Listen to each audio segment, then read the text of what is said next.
The teasers dropped. The fandom went silent.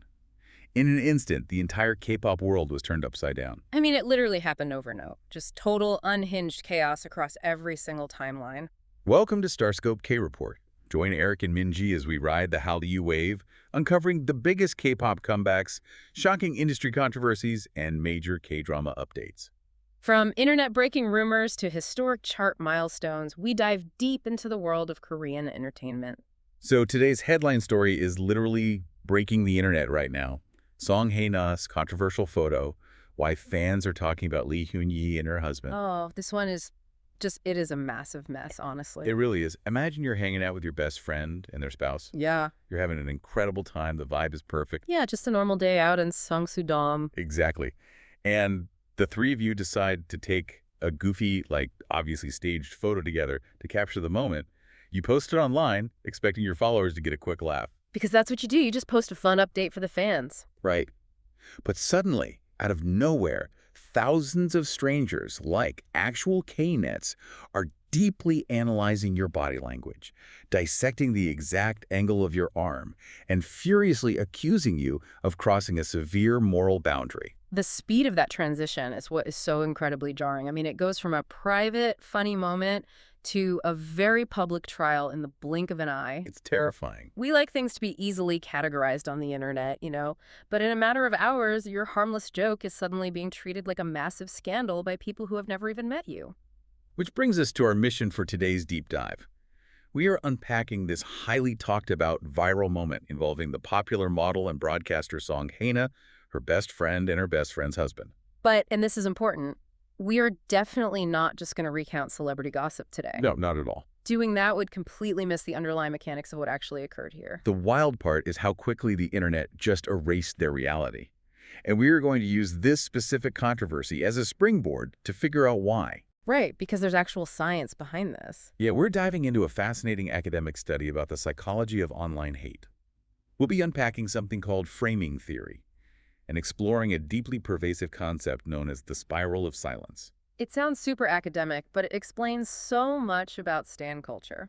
We want to reveal exactly how negative comments manipulate potential fans, weaponize a lack of context, and most importantly, how public figures can actually fight back. It serves as the ultimate case study in how, diagnostic muddy waters are created regarding online behavior. Muddy waters is the perfect way to put it. Because what looks like a simple, mean-spirited comment on the surface is actually part of a highly structured, almost weaponized psychological mechanism. So to understand how that happens, we have to look at the photo itself. Let's look at the actual event that sparked this digital firestorm back in late June. Right, the post that started it all. You have the widely known model, Song Hae-na. She posts a picture to her social media account. And in this photo, she is linking arms and leaning her face against a man named Hong Seung-ki. And the crucial context here, the thing the haters completely ignored, is that Hong Seung-ki is the husband of Song Hae-na's exceptionally close friend, the fellow model Lee Hyun-yi. The photo itself is very clearly a staged comedy bit. It is not subtle at all. No, it's practically a K-drama parody poster. Exactly. Song Hae-na actually edited a speech bubble over her own head that said, "Sister, this man is fine." Which is hilarious. And meanwhile, the wife, Lee Hyun-yi, is standing in the background of the photo, glaring at them with these intense laser eyes, and there's a speech bubble over her head reading, "That man is my man." The presentation leaves absolutely zero room for ambiguity. I mean, it is incredibly overt humor designed to poke fun at dramatic television tropes. It's a skit. A soap opera parody meant strictly for laughs between friends. But the internet backlash was immediate and intense. Knetz did not hold back. A netizen completely bypassed the obvious joke and left a comment that ignited a firestorm. They wrote, "You brought someone else's husband's arm too close to your chest." Ugh, just reading that makes me cringe. And just like that, people are outraged. And this is where I find myself deeply baffled by internet culture.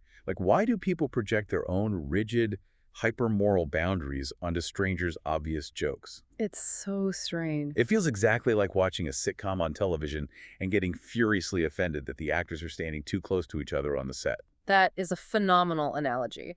To understand the psychology behind why netizens project so hard, we have to look at the massive amount of context that this online commenter deliberately chose to ignore. The context that makes the whole thing a joke in the first place. Exactly. Because the context here isn't just that they are casual acquaintances.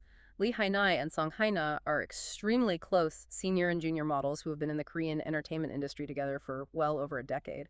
Their entire dynamic is built on shared history. I mean, they debuted years apart, but practically grew up in the industry together, starring on the same television shows and constantly supporting each other's careers. Yes, and they are such good friends that they regularly film candid YouTube vlogs together. Right, like that recent one in Sudong. Yeah, they share highly personal, intimate moments of their lives with each other and their audience, openly discussing their insecurities, their diets, and their daily struggles. And as for the husband, Hong Sung-ki, his family life with Lee Hyun-yi has been completely, transparently broadcast to the public on national reality television for years. They've been married since October 2012. Which makes this whole situation so sinister, you know? Okay. The controversy only exists because that online commenter intentionally stripped away a decade of deeply documented, transparent public reality. They took a three-dimensional, lived-in friendship and artificially flattened it into a one-dimensional scandal. They weaponized the collapse of context. Yeah. And they did it to force the internet into a state of outrage. If you love staying updated on your favorites and uncovering the truth behind these massive scandals, make sure you're subscribed to Starscope K Report. We've got even bigger scoops ahead. Seriously, hit that subscribe button so you never miss a KT update. So how does one random comment manage to do that so effectively? Like, how does one person convince the internet to just casually toss out 10 years of reality and get furiously angry about a staged photo? This brings us directly to the academic study by researcher Rui Han, which specifically dissects anti-fan behavior and public perception. Right, the framing theory study. Yeah, the study uses framing theory to explain the exact mechanics of what happened to Song Hae-na. Framing theory. That was originally developed by the sociologist Irving Goffman, wasn't it? The very same. So the core thesis of framing theory is that frames do not necessarily change the factual pixels of a situation. Okay, so they aren't changing the image itself. Right. Instead, they reconstruct the audience's cognitive logic by intentionally highlighting very specific details while actively hiding everything else. You essentially force the audience to understand a complex event from one highly specific, incredibly narrow perspective. It's exactly like taking a photograph of someone mid-sneeze and framing them as being furiously, violently angry. That is exactly it. You aren't changing the digital pixels of the photo itself. You're just manipulating the caption to trap the viewer in a specific narrative. The sneeze becomes a scream, and the audience never questions it. And the mechanism behind this is surprisingly methodical. Ruhan Gao's study outlines 3 specific tactics that anti-fans and haters use to maliciously guide public cognition. Okay, what's the first one? The first is outright fabricating facts entirely. This could be taking a photo from 5 years ago and claiming it was taken yesterday to create a completely false, scandalous timeline. Which happens in K-pop literally all the time during comeback season. Yeah. Someone will dig up an old photo and pretend it's new just to start a fan war. Exactly. So if the first method is outright lying, the second is much more subtle and far more dangerous. More dangerous than lying. Oh, yeah. The second method involves disguising yourself as a neutral passerby. Instead of sounding like an unhinged, angry hater, the commenter will use highly measured language. I hate this one. They will say things like, "I'm not a hater, but I'm really disappointed," or they'll pose as a casual observer just stating an objective concern. The psychological manipulation there is brilliant in a terrifying way. It entirely bypasses our critical defenses. It really does. Like, if someone screams at us in all caps, we immediately put up a mental wall. But if someone whispers a quote-unquote genuine concern, we lean in and listen. Our cognitive guard drops instantly. You think you're reading an objective, unbiased observation rather than a targeted, malicious attack? Which perfectly describes what happened with the Song Hae-na photo. The commenter just clinically pointed out the physical proximity of the arm. Right. They didn't scream or curse. They just acted like a concerned citizen pointing out a potential boundary issue. Which is a perfect segue to the third method from the study, magnifying details. The attacker takes one microscopic element of a larger picture and blows it up until it obscures literally everything else. So by zooming in on that one physical metric, the arm near the chest, the Netizen completely hid the comedic speech bubbles. Yep. They hid the decade of friendship. They took a sitcom skit and framed it as excessive physical contact. But why do people fall for it? Why does the audience just accept the frame? Well, the study points to a psychological vulnerability called cognitive inertia, We are constantly bombarded with millions of bits of data every day on our feeds. Especially on Kpop Twitter. It's overwhelming. Exactly. So when potential fans, people who don't know the celebrities, deeply encounter this negative frame, their brains look for a shortcut to save mental energy. That makes sense. It takes a lot of calories to dig up 10 years of vlog history and television appearances to disprove a comment. It is vastly easier to just accept the negative frame provided by the passerby and keep scrolling. The brain just takes the path of least resistance. Always. And once that negative frame is built, it acts as a permanent cognitive block for new audiences. The darker implication of that is what happens in the comment section itself. Why do the people who do know the context, the loyal fans, the friends, blindly accept these negative frames instead of immediately defending the celebrity? It's a really frustrating phenomenon. Like, why doesn't the comment section organically correct the troll? To understand that chilling effect, we have to look at another incredibly powerful psychological concept detailed in the study, the spiral of silence. The spiral of silence. Yeah, it's a theory originally proposed by political scientist Elizabeth Noel Neumann. I am fascinated by this theory. It explains so much about modern internet culture and why comment sections often feel completely unhinged from reality. The spiral of silence dictates that when people perceive a negative or extreme opinion as the dominant one in a social space, they will instinctively stay quiet. So they just don't say anything at all. Right. They suppress their own rational views to avoid social isolation or the fear of being targeted and attacked themselves. It's like being at a dinner party where the food is incredible, but one deeply aggressive person loudly complains that the soup is cold and disgusting. Oh, that's a great way to look at it. The rest of the table stays quiet, not because they agree, but because nobody wants to get into a screaming match with the angry guest. Exactly. Eventually, the chef walks out, sees the absolute silence from the room, hears the one complaining voice, and incorrectly assumes everyone hated the meal. That captures the dynamic perfectly. And when the rational people stay quiet, it artificially inflates the negative voice. It creates a self-fulfilling prophecy, where the troll appears to speak for the majority. The platform algorithms must play a massive role in supercharging that dinner party dynamic, right? Oh, the algorithms are the ultimate amplifier. Algorithms do not understand moral boundaries or truth, they only understand engagement metrics. Right. Likes, comments, quote retweets. Exactly. Anger and outrage are high arousal emotions. They force people to type, to share, to quote retweet.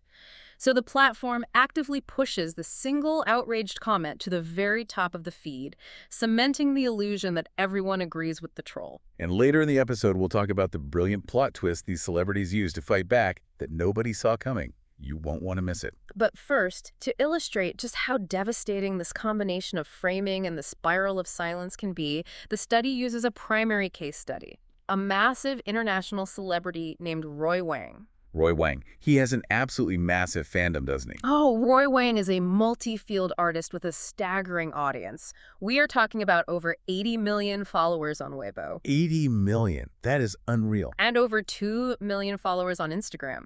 He has experienced highly organized attacks from anti-fans that flawlessly demonstrate the brutal reality of the spiral of silence. Okay, so what happened to him? One of the specific crises detailed in the paper is wild.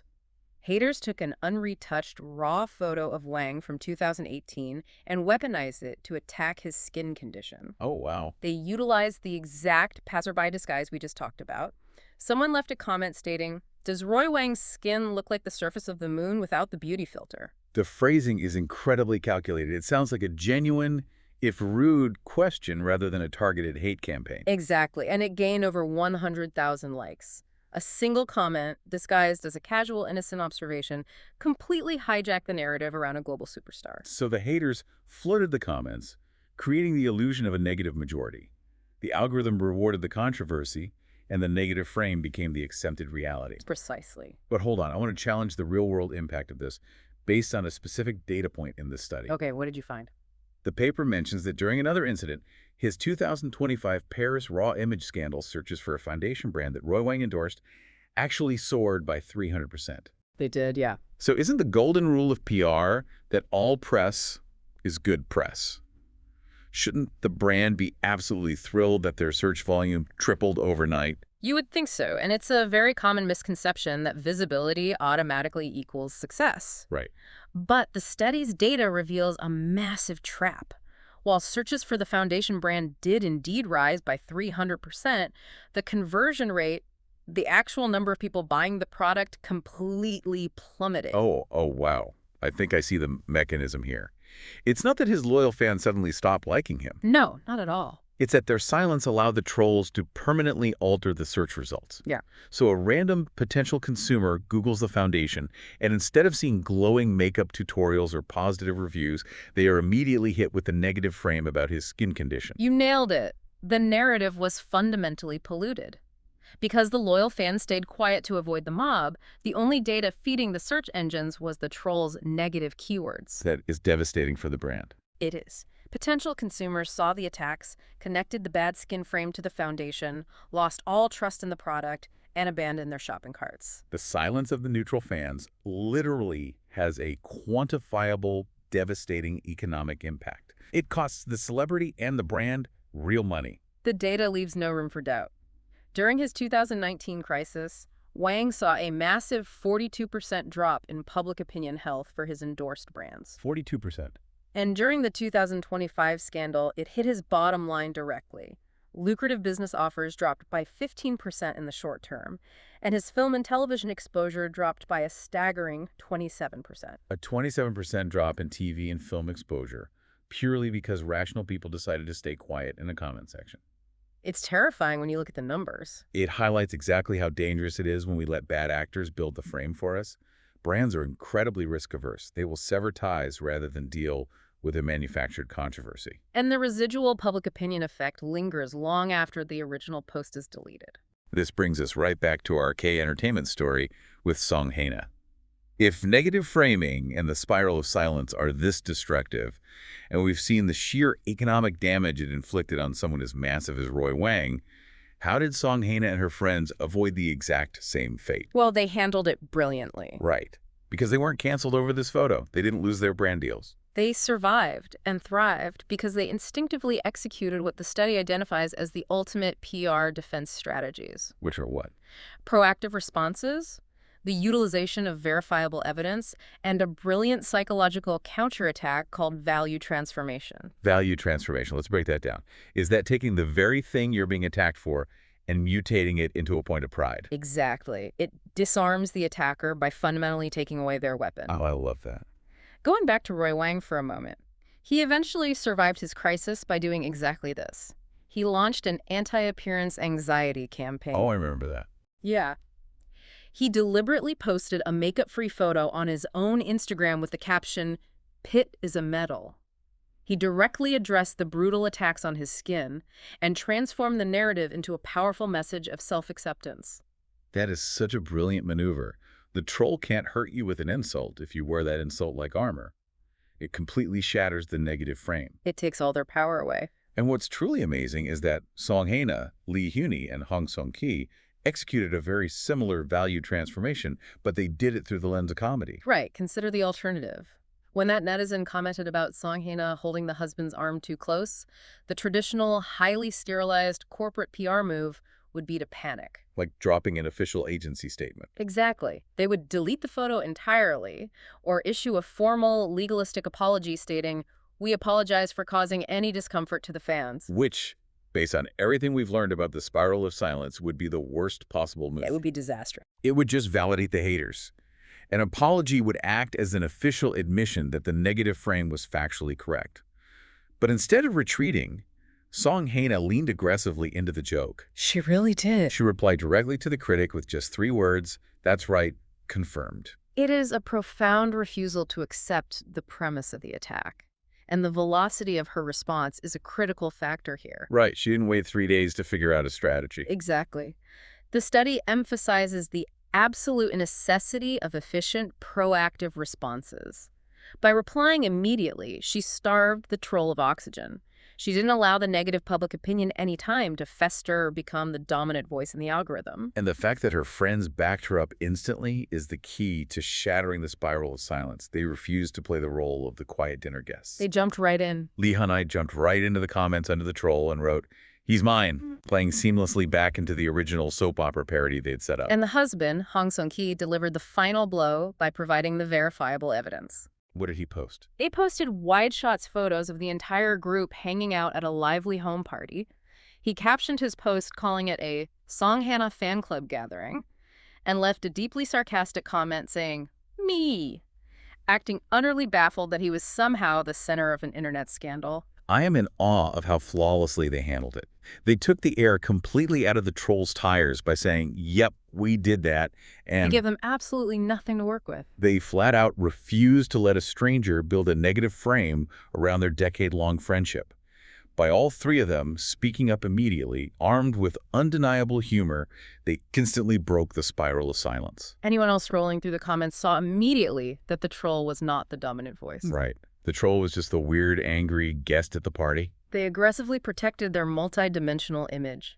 By transforming a highly volatile potential scandal back into a display of genuine, unbothered friendship, they retained the unwavering trust of their potential fans and their business partners. It really serves as a masterclass in how to navigate online toxicity without sacrificing your humanity or your humor. It really is a masterclass. So let's trace the arc of what we've unpacked today.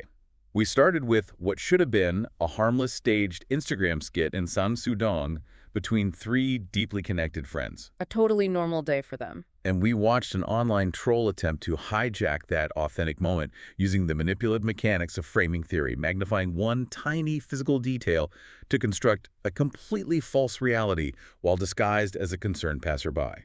We explored how cognitive inertia makes us vulnerable to those frames and how the spiral of silence allows those false realities to take deep root. Which we saw with Roy Wang. Exactly. The Roy Wang case study proved that these aren't just silly, irrelevant internet comments. They pollute search algorithms, warp public perception, and carry devastating, highly quantifiable, real-world economic consequences. And finally, we saw how speed, humor, resilience, and a total refusal to be silenced can shatter those negative frames entirely, utilizing value transformation to disarm the attackers. Which brings me to a direct question for you, listening to this deep dive right now.